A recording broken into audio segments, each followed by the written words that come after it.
नहीं करेगा, पूजा नहीं करेगा, पाठ नहीं करेगा।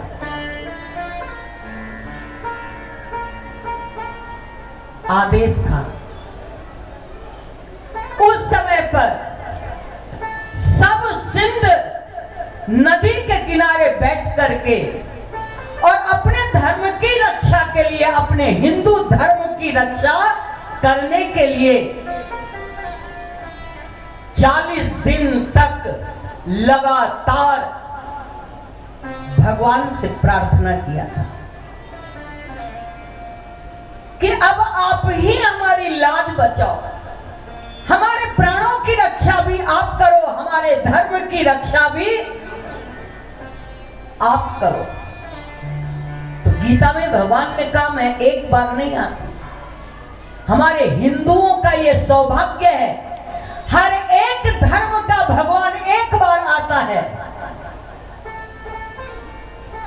लेकिन हमारा भगवान बार बार आता है।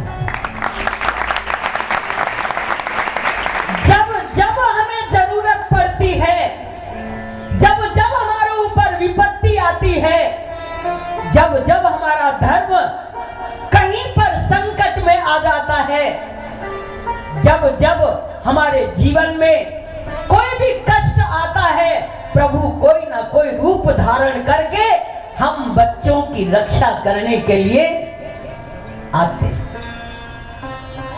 7 दिन का समय दिया गया था। अगर 7 दिन में तुमने अपने प्रभु को प्रकट करके न दिखाया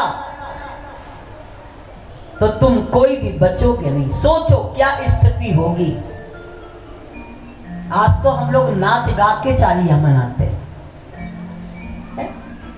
नाच गा के चालियां मनाते हैं, लेकिन वो जो चालियां था वो नाच गा के चालियां नहीं था।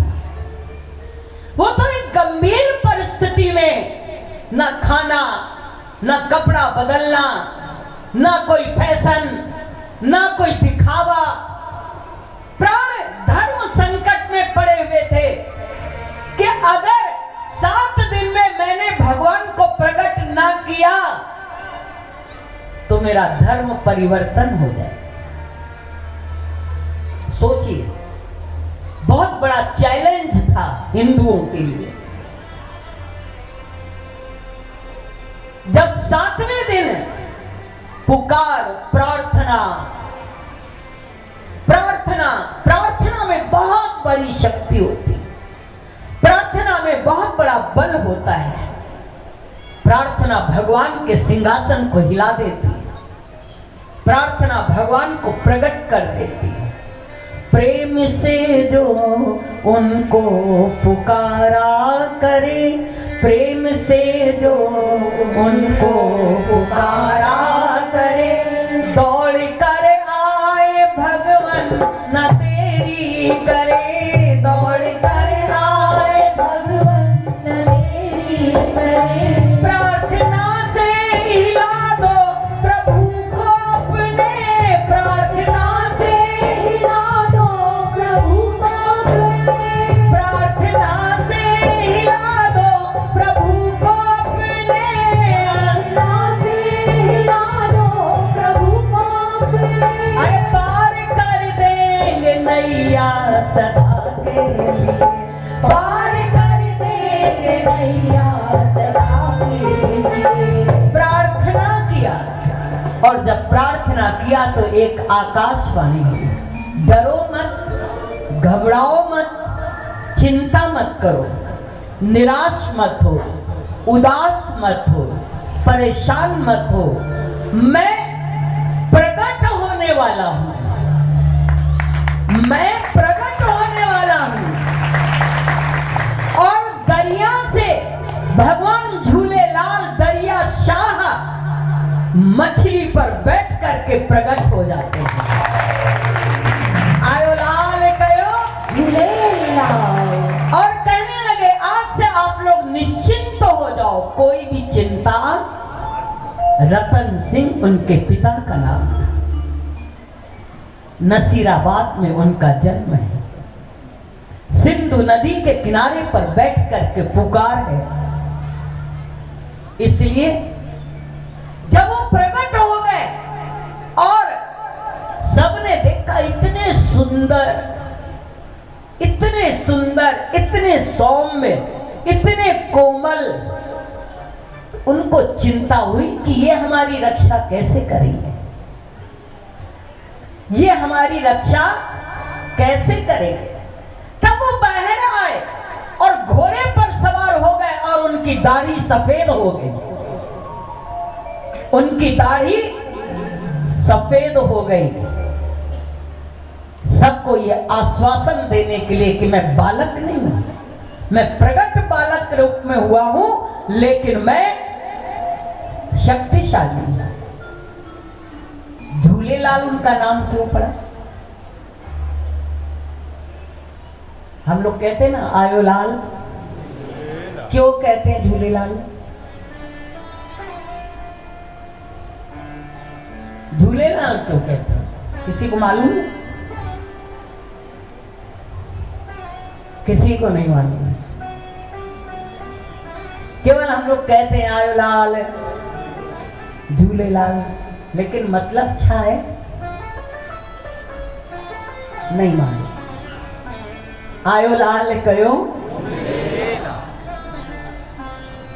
तो हम आपको आज बता देते हैं कि जब प्रकट हुए और ये जब झूले में बिठा ले गए, तो झूले में जब ये बिठा ले गए तो झूला अपने आप हिलने लगा, झूल रहा था। झूला अपने आप झूलने लगा।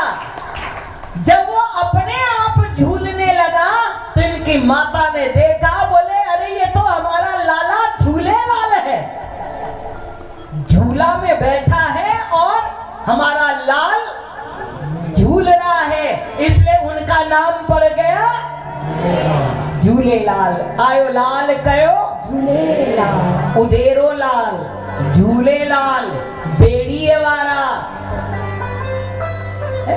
ये सारे नाम हैं उनके। पल्ले वाला है, मछली पर बैठे, पल्ले पर बैठ करके आए। उनकी सवारी, हर की एक सवारी है। जैसे माता रानी शेर पे आती, भगवान विष्णु गरुड़ पर आते हैं, माता सावित्री, माता सरस्वती हंस पे आती, माता लक्ष्मी उल्लू पर आती। इसलिए लक्ष्मी जिसके पास बढ़ जाता है, धन जिसके पास बढ़ जाता है, वो उल्लू हो जाता है। क्यों हो जाता है? जैसे उल्लू को रात में दिखता है, दिन में दिखता, तो लक्ष्मी की सवारी क्या है? उल्लू। वो अंधा हो जाता है, उसको दिन दिखता ही नहीं। जिसके पास बहुत धन आ जाता है, वो धन के नशे में चूर रहता है कि मेरे जैसा दुनिया में कोई दूसरा नहीं। और ये नहीं मालूम कि जाओगे तो एक पाई, एक दमड़ी, एक चमड़ी भी तुम्हारे पास जाने वाली नहीं है, कुछ भी साथ नहीं जाएगा। तो पल्ले वालों, ये नाम सारे जो पड़े हैं, इनकी लीला है, इनकी लीला है। गुलाब का फूल जहर से भरा हुआ साईं झूलेलाल के पास भेजा गया कि जिसमें ये गुलाब का फूल लेंगे और लेते ही जहर इन पर चढ़ जाएगा।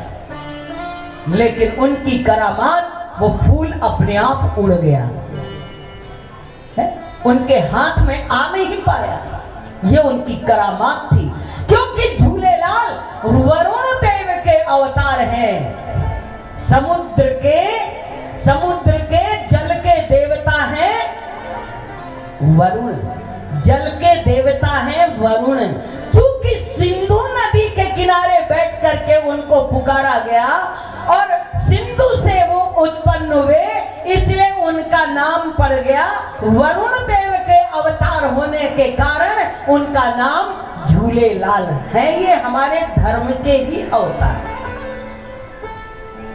चालिया का मतलब है तप करना, पूजा करना, भजन करना, व्रत करना, अनुष्ठान करना और अपने प्रभु को प्रकट करना, अपने प्रभु को मनाना, अपने प्रभु को प्रसन्न करना। चालिया का अर्थ जीवन में। कोई ऐसी भूल हमसे ना हो जाए, इसलिए मांस का त्याग करना चाहिए। मांस का त्याग करना चाहिए। हम लोग गाते हैं पल्ले वारो और खाते क्या है?